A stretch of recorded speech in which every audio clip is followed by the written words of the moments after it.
ജമ്മു കശ്മീരിലെ കിഷ്ത്വർ ദുരന്തത്തിൽ മരിച്ചവരുടെ എണ്ണം 65 ഉയർന്നിരിക്കുകയാണ്. ഇപ്പോഴും കാണാതായവർക്ക് വേണ്ടിയുള്ള തെരച്ചിൽ ഊർജിതമായി തന്നെ പുരോഗമിക്കുന്നു.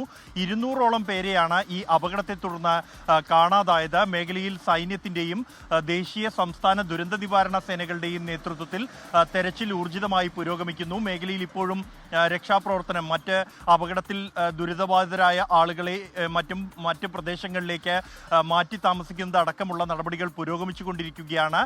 ജമ്മു കശ്മീരിലെ കിഷ്ത്വറിലെ മച്ചയിൽ ദേവി ക്ഷേത്രത്തിലേക്ക് തീർത്ഥാടനത്തിന് പോയ ആളുകളാണ് ഈ അപകടത്തിൽ മരിച്ചവരിൽ ബഹുഭൂരിഭാഗവും.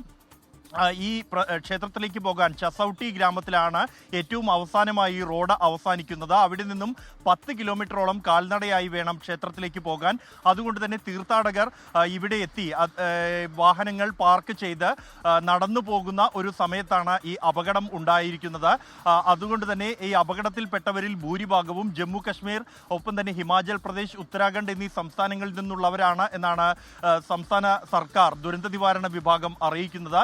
ഈ അപകടത്തിന്റെ രക്ഷാപ്രവർത്തനങ്ങൾ അടക്കമുള്ള കാര്യങ്ങളെക്കുറിച്ച് പ്രധാനമന്ത്രി നരേന്ദ്രമോദി കഴിഞ്ഞ ദിവസം ജമ്മു കശ്മീർ മുഖ്യമന്ത്രി ഒമർ അബ്ദുള്ളയുമായും ലഫ്റ്റനന്റ് ഗവർണർ മനോജ് സിൻഹയുമായും ഫോണിൽ സംസാരിച്ച് കേന്ദ്രത്തിന്റെ എല്ലാ സഹായങ്ങളും ഉറപ്പു നൽകിയിട്ടുണ്ട്.